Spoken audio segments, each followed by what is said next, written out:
Welcome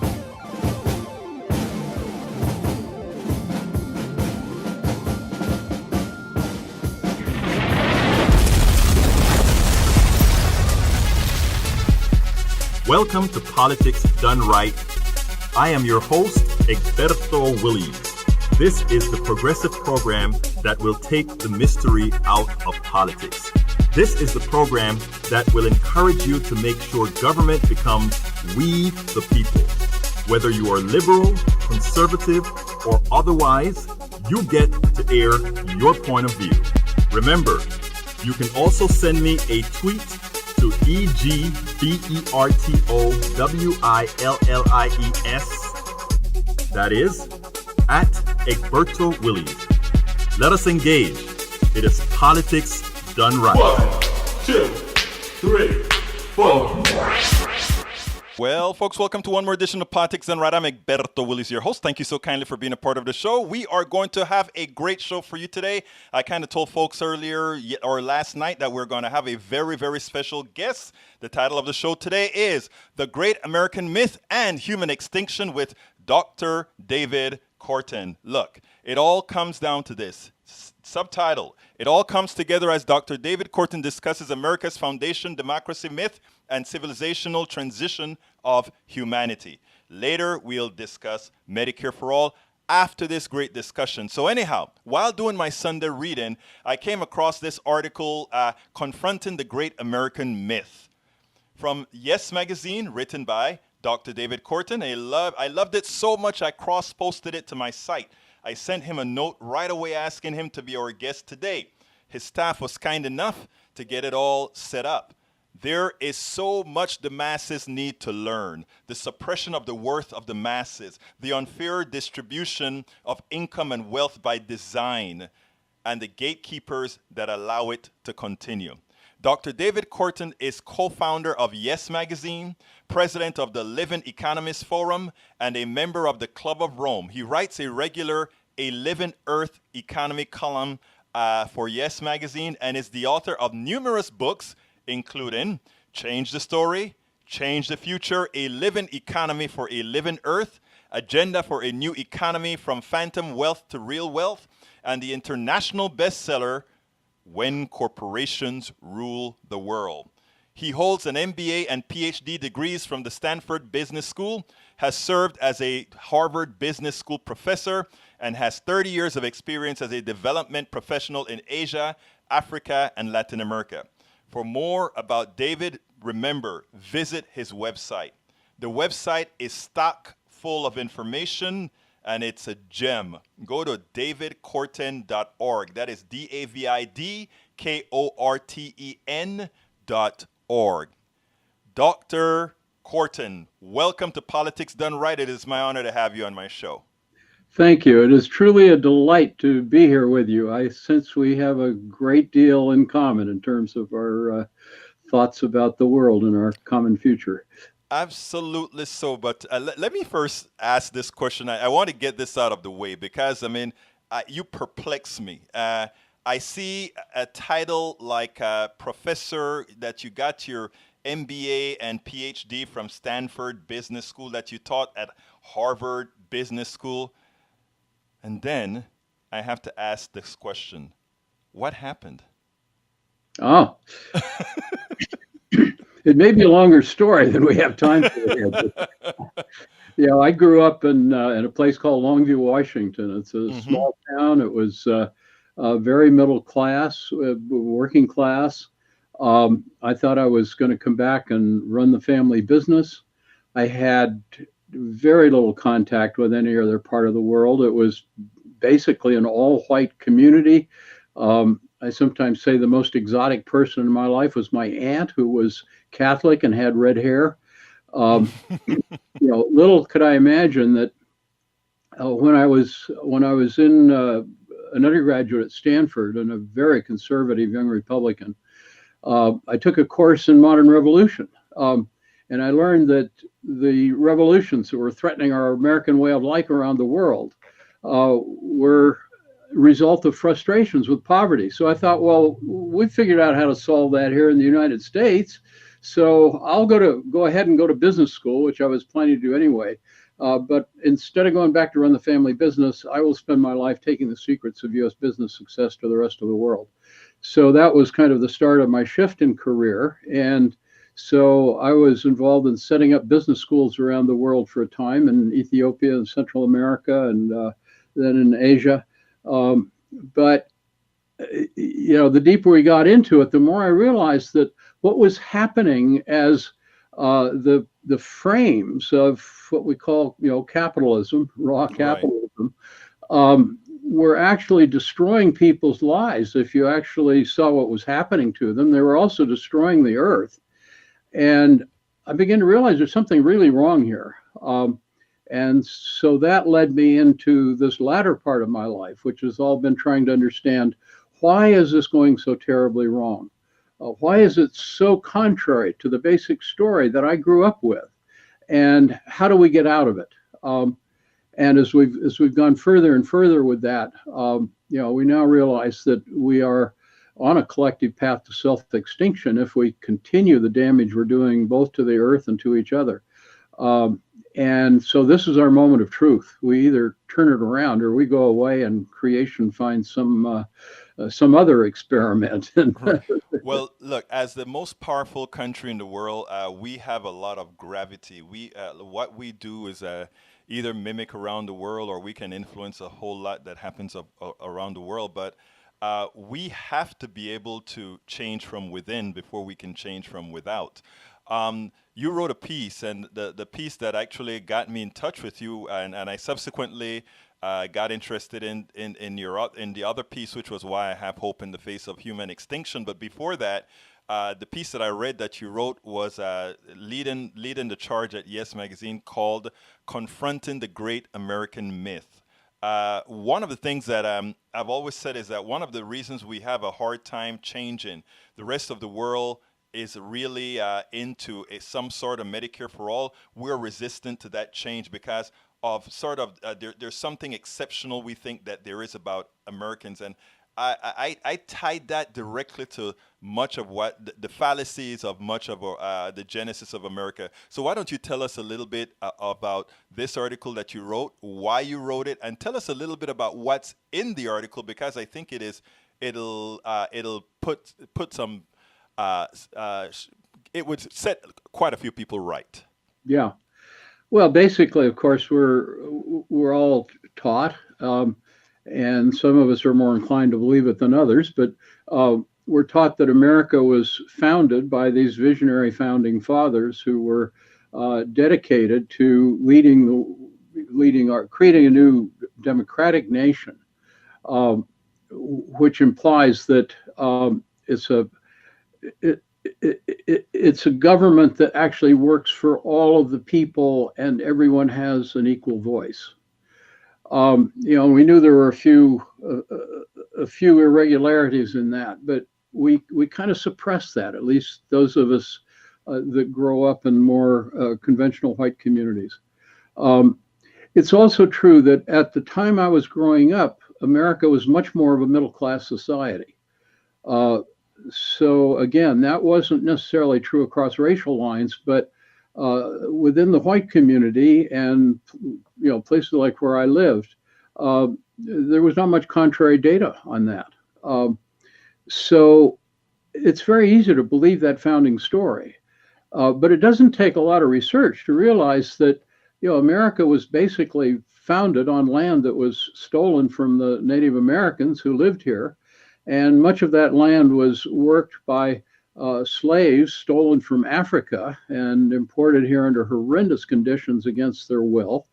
Even in the North, where there may not have been conventional slavery, a lot of the work was done by indentured servants who indentured themselves to get their passage out of what they considered to be even worse circumstances in Europe.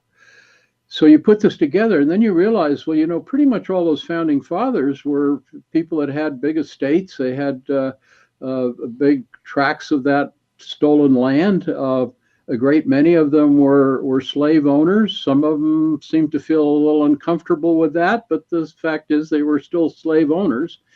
And as you begin to realize what was in the Constitution and how the thing started out, you realize that the way the Constitution was written, it protected the rights of property. It gave the vote only, not only just to white males, but only to white males who also were owners of property. Property, yes. So even the vast majority of white males were excluded. And, in a sense, if you're a man, your odds of being better off than a woman are pretty good. If you're white rather than black, that's pretty good too. But it's not really defining. The defining part is that it had very little to do with the democracy, and the way the Constitution was written, it secured what we call plutocracy, which is government by the rich or rule by the rich. And what I come to realize is that we'll never have real democracy until we realize that we have never had it. That is so that state, not to interrupt you too long here, but that I think is a very important statement, because many folks on the right would have you believe that what we're doing is moving away from some glorious past that we had that was good to many. I mean, a lot of folks, whenever I make certain statements, they would say, well, that is not constitutional. And I was just speaking to somebody in Starbucks a few hours ago, and the guy said, well, how do you explain that it's not constitutional and that is something you support? I said, look at me. Why would I have a reverence to a constitution that actually considered me 3/5 of a person as a compromise to get a nation formed?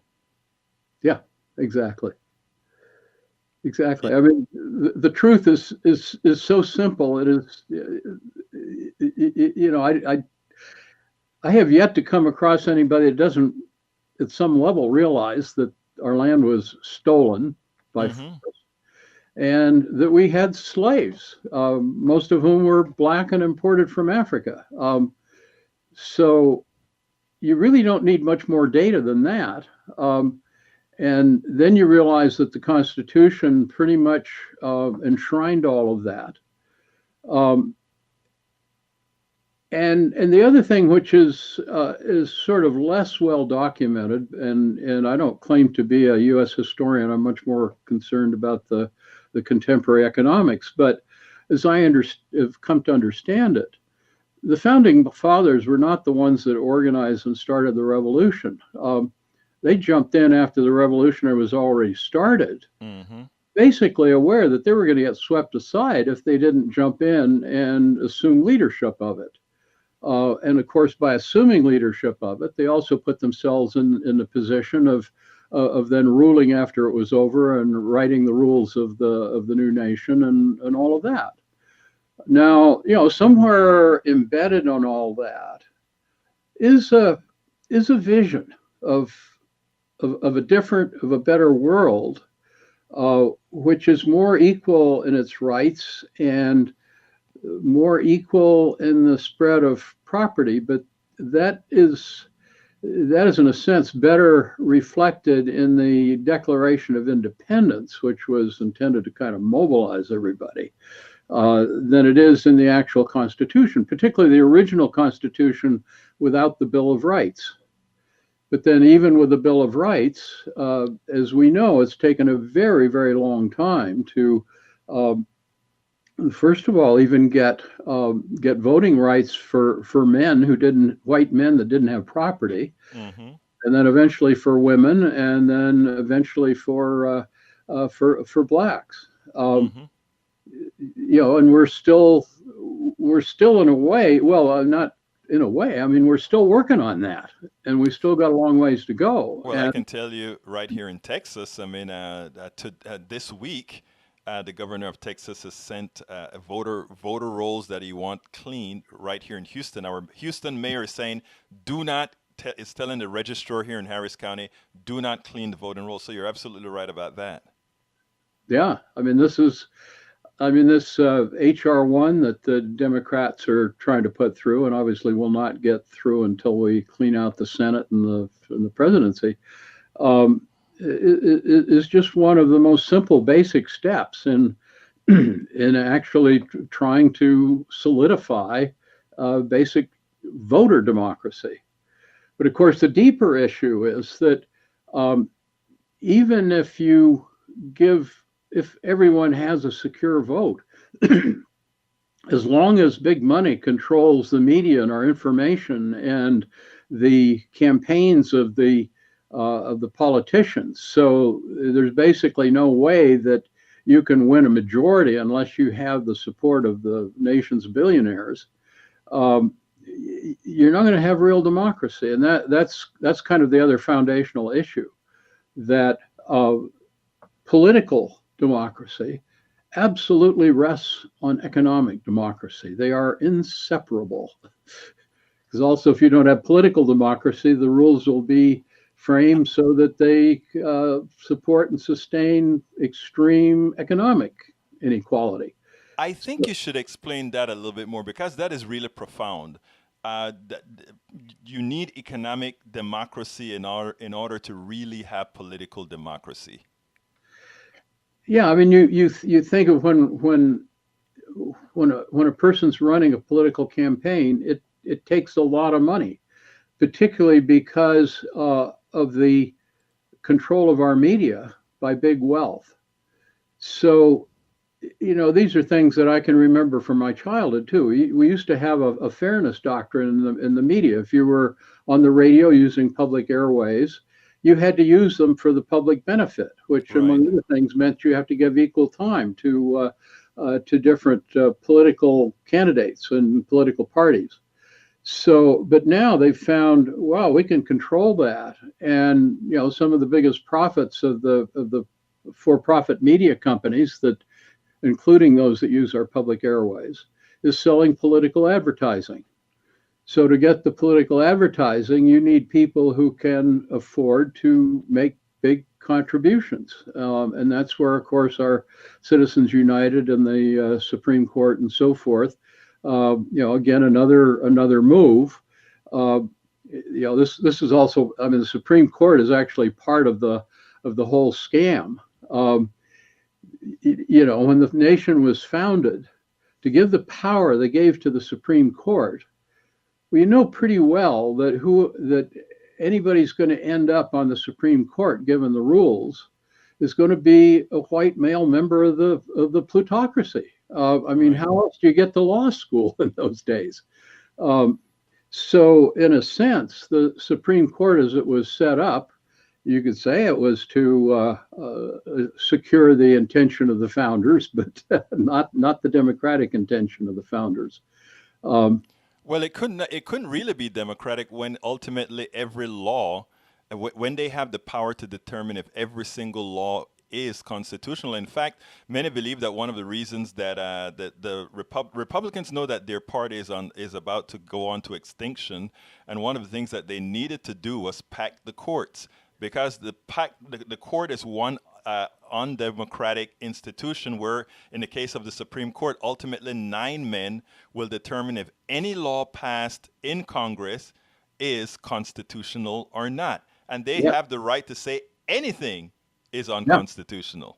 So there's no democracy there. Absolutely no democracy there. And again, go back to the beginning, and it was pretty clear when they wrote that into the Constitution that they knew pretty well that that court was going to be controlled by white male property owners, period. So exactly. Ultimate veto power. Ultimate veto power. Now, I don't know if your book, the book The Post-Corporate World, because there's some other issues that I'd like to step on where it comes to the corporation before we jump into that other subject, and that is with the personhood, the corporate personhood, and how that has evolved over time to give corporations preeminent power. Yeah, well, this of course is especially fascinating, and there's actually a new book coming out by my publisher. I just wrote the foreword to it, called "When Wealth Rules the World." Mm-hmm. which in a way is, I think, more accurate than when corporations rule the world. Right. But, you think about the corporation, a very interesting institution. And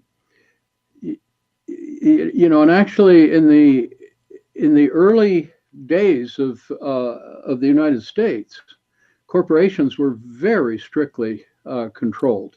Short-lived for a specific period. You were chartered for a specific period of time to do a specific task, like build a particular railroad or a canal or whatever.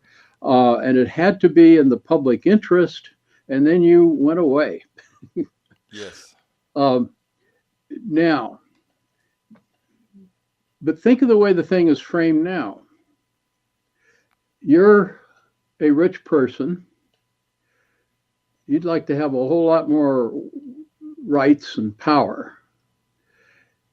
So if you form a corporation, you form a corporation with limited liability. You form a corporation that has no limitations on its right to control property. Now, this is why economic democracy is so foundationally important. What is the thing that we absolutely most need to live?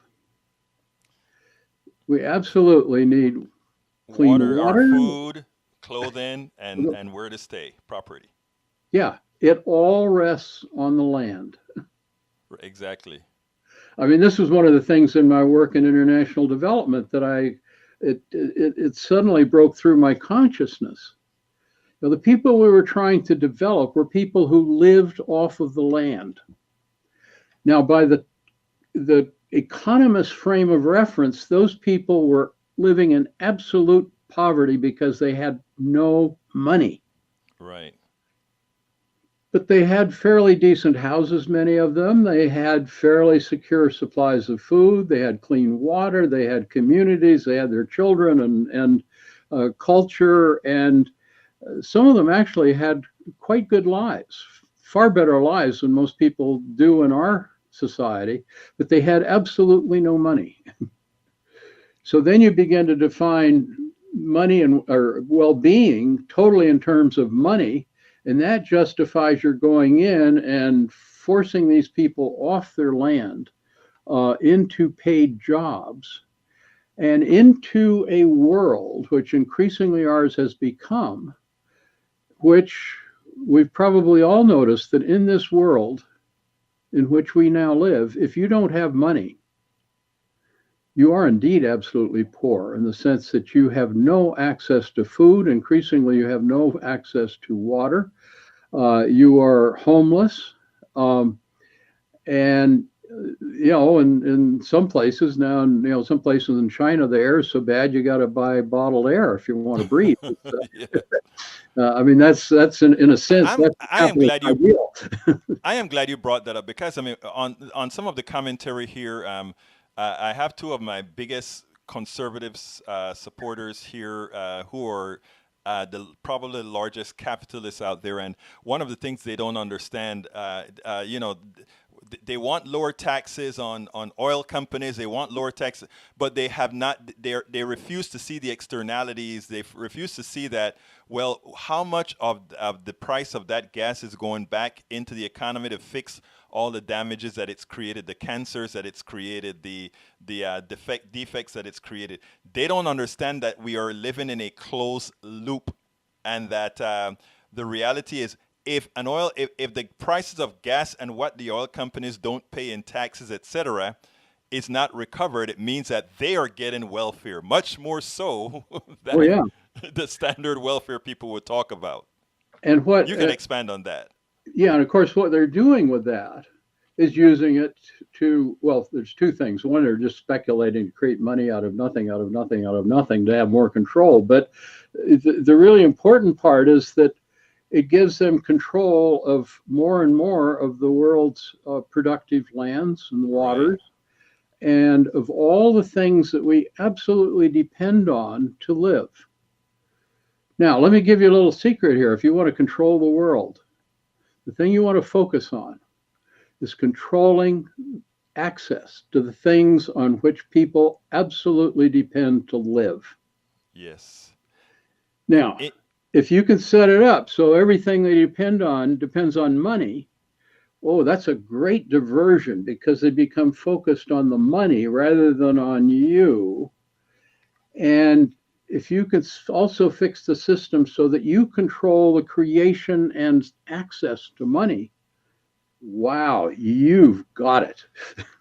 Now, You've before, got it. for those people that are just joining us, I want to tell you we're speaking to Dr. David Korten. He's a co-founder of Yes Magazine and also president of Living Economies Forum. For those who are, for conservatives, my great conservatives that are listening, who sometimes take issue with some of the subjects, rest assured that Dr. David Korten was a professor at Harvard and also got Harvard Business School.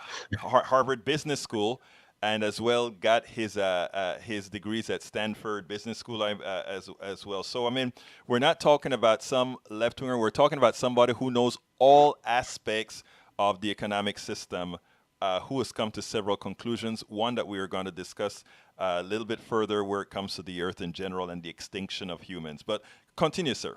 Yeah, well, let me actually say a little bit to the conservatives. In a way, there's a piece of the philosophy I've come to that remains deeply conservative. Now, conservative has, well, like many of our terms, it has different definitions. Right. So, the classical conservative was a believer in monarchy. Right. So, they were against the American Revolution because they wanted to conserve the monarchy. Now, actually, many modern conservatives, when I said I grew up very conservative, the conservative that I understood was about local control. It was about local ownership. It was about local economies, local small business. And I think one of the reasons that we had the outcome that we did in the last presidential election was a lot of people didn't trust Hillary. Right. Because they thought she was aligned with the big corporate Wall Street interests. I must admit to being one among them. I didn't vote for Trump, but it made me a whole lot less enthusiastic about her than I otherwise would have been. Now, where a lot of contemporary conservatives, in my view, get a little confused is that they are only concerned about the oppression that comes from big government. Right. They are completely separated from the oppression that comes from the concentrations of economic wealth in big corporations. And in my view, if you're to be a true conservative within this local control frame, you basically have to be equally against concentrations of big government and concentrations of big business. Now, I've also become very aware in my world travels, some of the most delightful places to visit and have political discussions and so forth are the Scandinavian countries. Right. People call them socialist. Well, you could call them capitalist also. They got lots of private enterprise and they've got some of the same problems. Some of them are too big and so forth. But the other thing that I realized in those visits, I sometimes gave presentations in places like Norway or Sweden.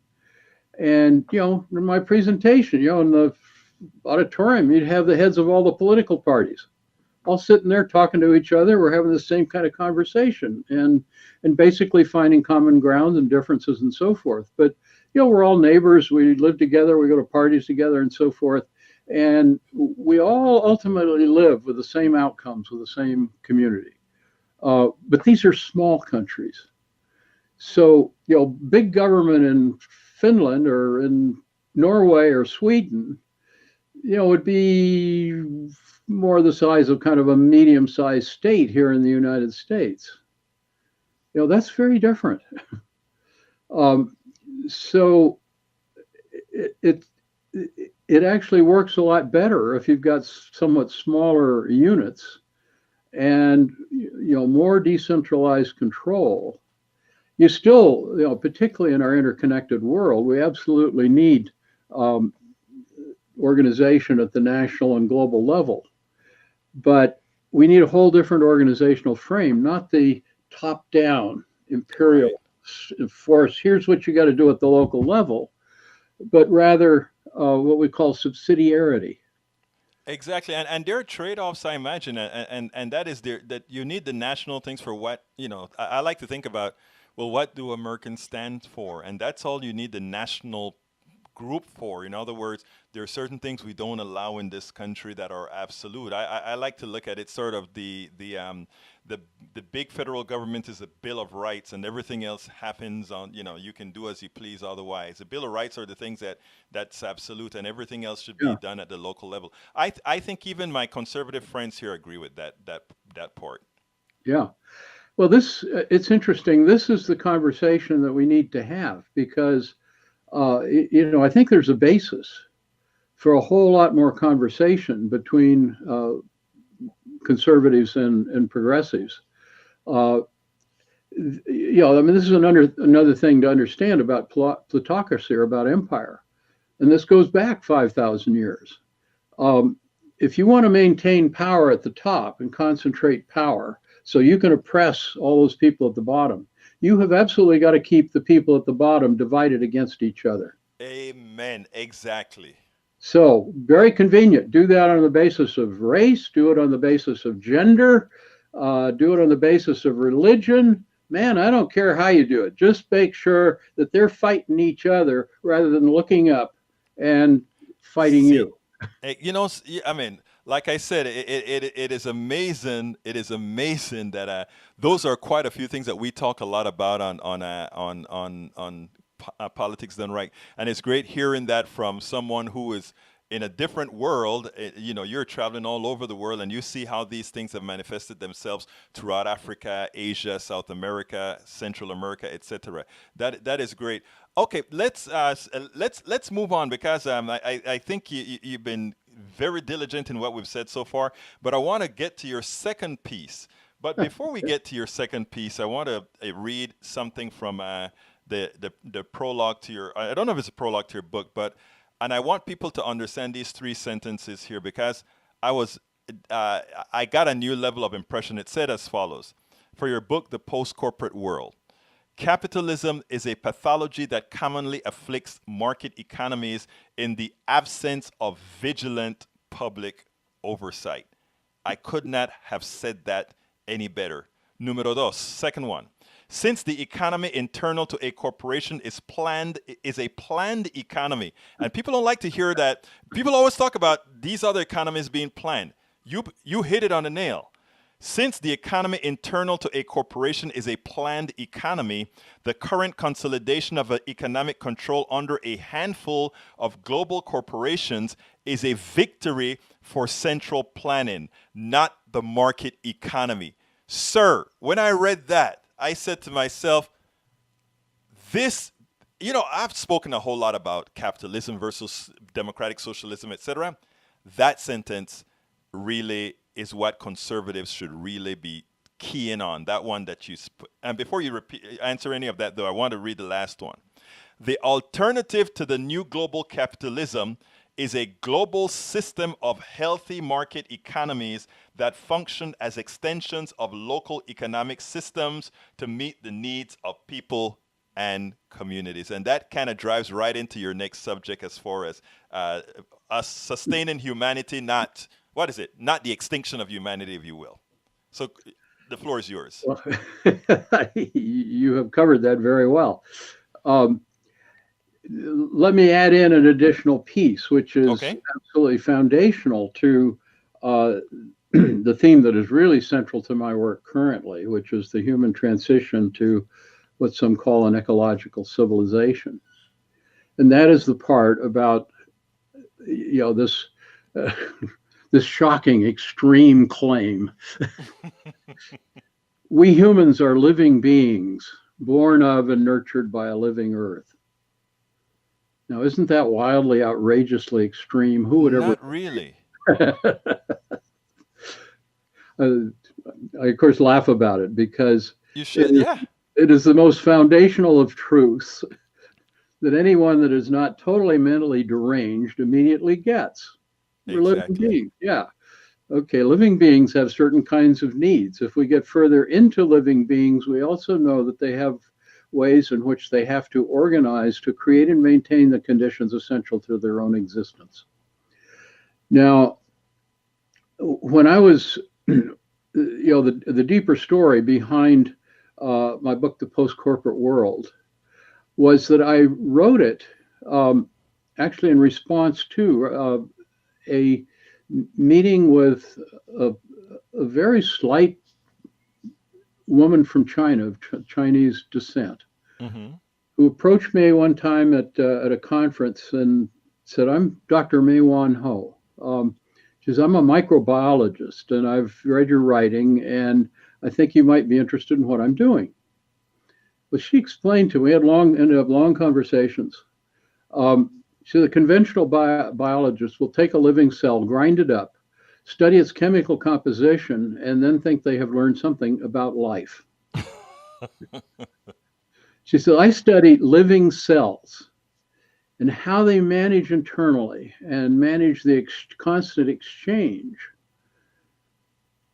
of nutrients, water, energy, and information." Now, here's a shocking thing that we don't think about, but it's so obvious. Each of our individual bodies is made up of tens of trillions of individual decision-making cells. Wow, this is fascinating. And they so work together. And they so work together, and if they didn't, we would not exist, but all of that goes on totally outside our consciousness. And the thing that she really broke into my consciousness, at that time, I thought, well, it's all controlled from the brain by the nervous system, so it's all a hierarchical system. And there's some of that, but most of the control is absolute self-organization as they're constantly engaged in these exchanges of information and energy, water, and nutrients. And we have only the slightest understanding of how that all works. But we do know for certain, if it didn't work, we wouldn't be here. We absolutely would not be here. So we don't have much time, and I want to cover this other great piece that you wrote, Why I Have Hope in the Face of Human Extinction. So why do you have hope in the face of human extinction? Yeah, because if we understand the big picture of where we're at, and this is a thing that I've begun to realize, it's not totally new, but I sense it quite literally within the last few months, almost since mid-November. There's just a very rapidly spreading awareness that we are absolutely destroying Earth's capacity to sustain life. And we absolutely depend on that capacity. So we are, as a species, in our collective choices, not our individual preferences, but what we actually do, we are destroying the foundations of our own existence. We're basically destroying Earth's capacity and all the species on Earth to maintain this process of self-organization that makes this planet distinctive among all the planets of the universe. That we know of, yeah. That we know of. Chances are there may be others, but we haven't discovered one yet. Right. So we best assume that we have an extraordinary responsibility for this one. But it's also a matter of getting straight that, if we value ourselves at all, we have to make some very fundamental changes very quickly, and we have to do it together with a deep sense of our common interest. And if we don't, we are likely to expire. And if we are as unique as it appears we are, that's not only a crime against humanity, that is a crime against creation. And you know what? Even conservatives who tend not to want more involvement should look at that, because there's a part of the for those that are Christians, there's a part of the Bible that makes humans the stewards of the earth. Isn't that right? Yeah, For those exactly. that are, I love how you broke the broke it into 5 points. One is earth balance, equitable distribution, life-serving technologies, living communities. Four of them, living communities. Yeah. And you went and broke down each one of those quite well. I haven't posted this one yet to the blog, but I'll make sure to post this one to the blog as well. Good, good. Yeah, I mean, again, it comes back. It is also foundational in a way so straightforward. Now, can we change? Again, what we call the neoliberal economists, the theoreticians that put forward a philosophy or an ideology that they claim to be science, but it's actually it's kind of an evil sect morality. If we follow that, that's the path to our self-destruction. But if we're going to move away from that, it requires very deep change, as you indicated, of just about everything, and almost instantly. Now, could we do that? This is also part of this experience of having grown up in one isolated culture, totally unaware of the world, to an adulthood. And my experience is not so unique, because it's fairly common within my generation that we grew up in this kind of isolation, but we were also then at a point where the world was opening up. And so we had opportunities to experience varied cultures and varied peoples in ways that very few of our ancestors had ever had even the remote possibility of doing. And if you do that, and if you're paying attention, you realize that different cultures have very different stories and very different ways of interpreting. At the same time, if you go deeper and deeper, you also realize that most all people, in many senses, we are absolutely the same. Exactly. Absolutely the same. We have the same needs, Same wants, the same same everything. wants, and the same possibilities, including the fact that part of what makes us distinctively human is that we live by our stories, which is essentially we live by our beliefs. And when we grow up in cultural isolation, we grow up within our culture's set of beliefs. So those are reality. Those are truth. And we don't question it. In some ways, that's a handicap. In other ways, it's absolutely essential to our ability to live together. If we're not operating from shared assumptions, it's very hard to coordinate our activities with one another. So we develop different cultures in which we organize in different ways. But if you step back and you realize how that works, you realize instead of saying, well, it's our nature to be competitive and violent and evil, or even that it's our nature to be loving and kind and generous. I think the latter one is closer to the truth, but the reality that we deal with is that we have the possibilities of being either one. Go ahead and finish with. So it becomes a choice. And this is the choice that we now have to make if we're going to have a future, because there's only one, there's only a set of beliefs that recognizes we are one. We are with Earth. We survive and prosper together, or we perish together. That is an excellent way to close it. I want to say one specific thing, because and you touched on it, and I think it bears making that a strong statement. First of all, yes, I do have hope in that we can make a difference. I wouldn't be doing this if I didn't think that were possible. You wouldn't be doing all those wonderful things that you're doing if you didn't think it was possible. The people that we are meeting, the people I'm sure we see the difference. But here's the thing. I don't know if you remember the Wall Street the Wall Street movie. Greed is good, and all that sort of thing. The reality is, they always talk about greed is what makes things happen. The reality is most Americans really, they want a lot, but they're not greedy. And most people want a lot, but they're not greedy.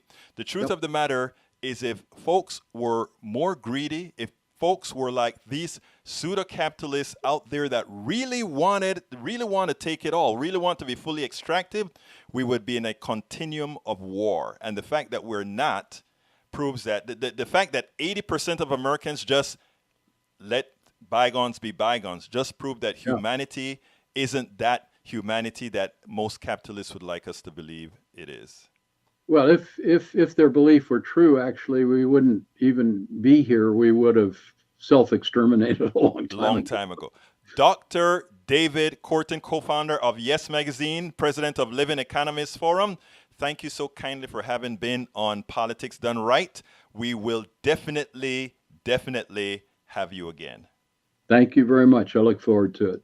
Absolutely. That was Dr. David Korten. I enjoy all of his writings. I just got, to put it bluntly, I hadn't known much about his writings till I found him over the weekend, and I started reading a whole lot of the other things that he put together. And as you can see from what he has to say, he has a whole lot to say, and he has a lot more to say than we had time for, because again, I wanted to get to our next subject, which is Medicare for All. I did a little video on over the weekend because I didn't want to let it wait. And now that we're on live, I want to reiterate this on Medicare for All. And I beg that you listen. I beg that you share. I beg that people get this message out.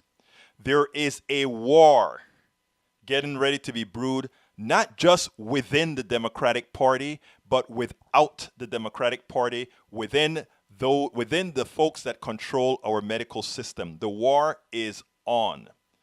And the only way to win this war is for you to be a part of it and understand exactly what's going on. The first thing that I want to mention is that math always reigns. Math is simple and math always reigns. Medicare for All, a single payer Medicare for All system, is absolutely the best system one can have based on how much efficiencies one gets from it. That's not a question. That is a fact. That is a numerical fact. Again, math still reigns. But folks, there is a concerted effort being made right now to frame the argument in such a manner to scare you to death. And the two major frames of the arguments are as follows. One is that your taxes will go up, to which I say, yes, they will. But hold on, that's not the full story. The second item that they want to tell you is that you may lose your private health care. And likewise, the answer is yes, but there is a whole lot more to the story. And folks, I need you to listen. I need you to not allow the fear, the misinformation to guide what's going further in health Medicare for All. Here's the deal. Medicare for All is not the Medicare that we have today. The Medicare we have today have things like donut holes, 20% copays. All those things are not a part of HR 676, are not a part of Medicare for All. Here is what Medicare for All is going to give you. It is true that your taxes are going to go up, and it is true that there's no more thing called private insurance. Okay, that's what we want to get rid of. They are thieves. They are pilferers of your money. They take your money and they pay some of your bills, and the rest goes into a corporate hand, into the executives and also shareholders of that company. It is a fraud. Now, Medicare for All says, given that we all get sick, that is a common thing. That we form a part of the commons people. We all get to, we say, let's have a collective risk pool, which is covered by our taxes. Now, everybody's going to pay more taxes, but guess what about those taxes, my friends? Those taxes are far less than the premiums you're going to pay. And for those who, and not only that, but it's graduated. If you can pay, if you make a little bit of money, you only pay a little bit for health care. If you make a lot of money, you pay a lot for health care. That's what's called a progressive tax system for healthcare. So it is true, your taxes are going to go up, but that is what you want because you no longer have premiums and everybody goes to the doctor with a card. No money exchange. You go into you're ill, you take your card, and that's it. You get services. And we're going to have to go beyond that because we're going to have to also start having scholarships for doctors so that their fees can be lower. I mean, there's a whole lot that has to get done, but we have to start from somewhere. That somewhere is Medicare for all. Medicare for all, less expensive, and good insurance. And people say, oh, well, I'm going to lose my private insurance. Well, do you have to pay a copay in your private insurance? Yes. Do you have to pay a deductible in your private insurance? Yes. Do you have access to any medicine that you want? No. Can they assign to you what doctor you can go to? Yeah, they tell me what. No. Medicare for all, the idea behind it is we are so ripped off by the different sectors of the healthcare system, we get rid of them. We get rid of the thieves. We forego the thieves. And we put this system in the hands of those who do the work, the doctors and folks. And those are the ones who get paid, and our taxes, graduated, pay them. Will rich people have a whole lot more taxes to pay? Hell yes. Why? Because they've extracted a whole lot of the economy. And can they say, well, I don't want to be paying taxes for those deadbeats? Well, you know what? Their wealth was built on those deadbeats. All you folks that work for Amazon, all you folks that work for Microsoft, whenever you hear that Bill Gates or that Jeff Bezos has $160 billion, remember who worked for that $160 billion. Every single one of his employees worked for that $160 billion. You remember that Bill Gates has about $100 and something billion? Well, all those Microsoft, including the low-paid employees that can't afford their health care, they're the ones whose money, that money that he has in excess, is money that wasn't paid to them. It's called, in economic terms, the excess labor. So there's no guilt feelings or anything like that. The wealthy must pay a whole lot more because they've taken a whole lot more, and their wealth is monies that they didn't pay you, my brothers and my sisters. So let's remember this, folks. Do not be scared about the message coming out from Medicare for All, including from some Democrats. And any Democrat that does not come out for Medicare for All, we're going after them because they know it is the right thing to do. They know the math. They know it. So we can start right now until we have all the T's and the I's crossed. Oh, maybe we'll support a public option just temporarily, a year or two or so. But the answer to our medical question is single payer Medicare for all, and we do not want the healthcare industry, the health insurance industries, private health insurance in our lives anymore. Now, if you want luxury, if you want to have flowers bring to your bed and pancakes in the mornings and a masseuse rubbing your toes and so forth, we can start selling. The private health insurance companies can sell that if they want to. And you can purchase that if you want to. But basic health care comes out of general funds, Medicare for all, single payer, and do not let anyone scare you. Folks, this is a show that needs your support. So I'd like to take this time to ask you to please go to patreon.com /politics done right. Again, that is patreon.com/politics done right. Please go ahead and support independent media. As you saw from David, Korten, and others that we bring on, a lot of this information that you get that we use to enlighten us all so that we can't fall for what the plutocracy is trying to instill in us. You are not going to be able to see this on the MSNBCs, the CBS, the NBCs, ABCs, etc., because they can't do that. Because when Dr. Korten talks about capitalism in this particular form is going to be a hindrance or anything, you can't say that on national TV. When he comes out and he details the problems, we bring those people to you.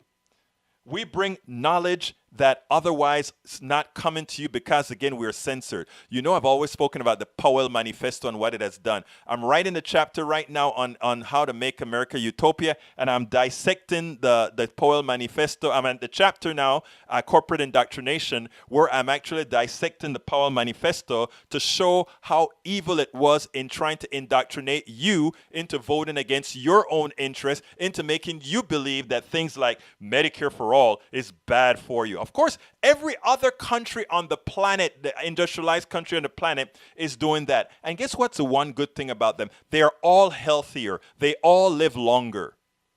And we think we are exceptional, that we need to kill ourselves for not having Medicare for all. Folks, that's why I'm writing that book, How to Make America Utopia. Please, I ask you so kindly to please subscribe to our show, to subscribe to what we do. Keep us alive, keep us doing what we need to do. Sometimes we go out of town. Today we brought in Dr. Korten. Sometimes at some point we go meet folks in other parts of the world. We have to cover those costs as well. We have new equipment for broadcasting. We have to cover that. A lot of this is done on hope, because we just know that you're going to come through for us. So please go to patreon.com/politics done right. The one promise I bring to you is that we are coming with truthful information. We're coming with information many ways told in a manner that cannot be told on national TV, because again the plutocracy advertises on MSNBC too, you know.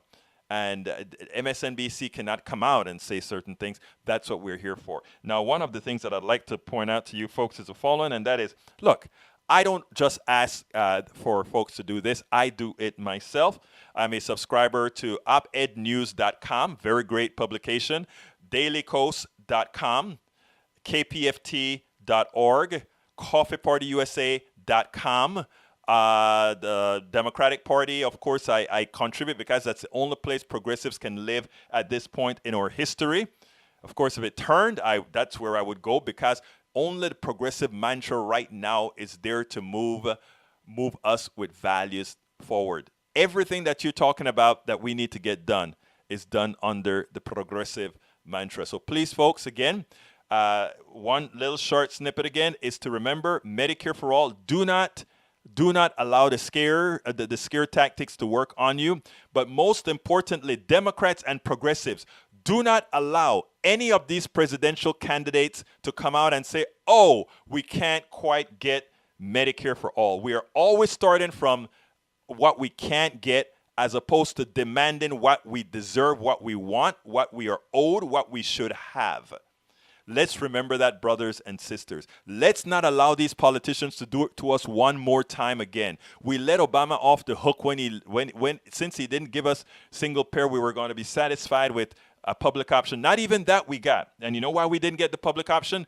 Because everybody would have jumped on the public option, because math rules. Math rules. If we don't have to pay executives, if we don't have to pay double advertising costs, double databases, and all those different issues, healthcare costs falls dramatically. Doctors' offices don't have to have a whole lot of people anymore. Folks, we have to use our minds. We have to use what's between our ears. We have to do it. We cannot allow the lies to go on. We cannot allow the misinformation to go on. I beg of thee to please. Don't just say, I'm a conservative. And I'm speaking to my conservative brothers and sisters as well. Look, keep your conservative values, but support Medicare for all. Keep your conservative values. Do all of that. But brothers and sisters, math rules. And I am sure, even as a conservative, you don't want somebody ripping you off. You don't want somebody stealing from you. You don't want that. Conservative, liberal, anarchist, whatever you are, you do not want to be robbed. And that is what the current society, the current modal is doing to you right now, my friends. They're lying to you to rip you blind. And then they're saying, as Dr. Korten said earlier, they're saying, hey, look at that guy. Hey, but that one looks funny. You should hate him. That one looks funny. I love you all, conservative, liberals, Democrats, Republicans. You are all on my team. We are all on the same team, folks. That's the folks that's not on our team. And they are ripping us blind as they put us to fight each other. You know why I don't fight with my brothers and sisters from all spectrums? You know why you can hear somebody call here and demean me and I don't go crazy? Because I understand the pathology. I understand that that is what the system is doing. The system is putting us against each other so that we don't see where the culprit is. Medicare for all is a must. Do not allow any politician to go forward if they're not supporting it. Do not allow any politicians to move forward, my brothers and my sisters, if they don't follow it. I love you guys. Thank you so kindly for listening to me. So I want to thank Dr. David Korten for coming on to the show at the last minute. I am very honored to have had him on the show. This is Politics Done Right. I'd love for you to go to patreon.com, patreon.com/Politics Done Right. Be a part of the family. You'll get to read the book as I write it. I should be finished with this second chapter this week. Like I said, I'm deconstructing some of the Powell Manifesto into the chapter on corporate indoctrination. So we'll be out, and you'll be able to read these things, the chapters as I put it out online. Just go ahead and join patreon.com/Politics Done Right, patreon.com/Politics Done Right. If you don't want to subscribe on a monthly basis, which, by the way, it starts at $1.99. If you don't want to do that, please go ahead, and you can always contribute at our PayPal at politicsdoneright.com, politicsdoneright.com. Folks, love you all. This is how we end the show. My name is Egberto Willis. This is Politics Done Right, and you know how I end this, baby, and that is I am out.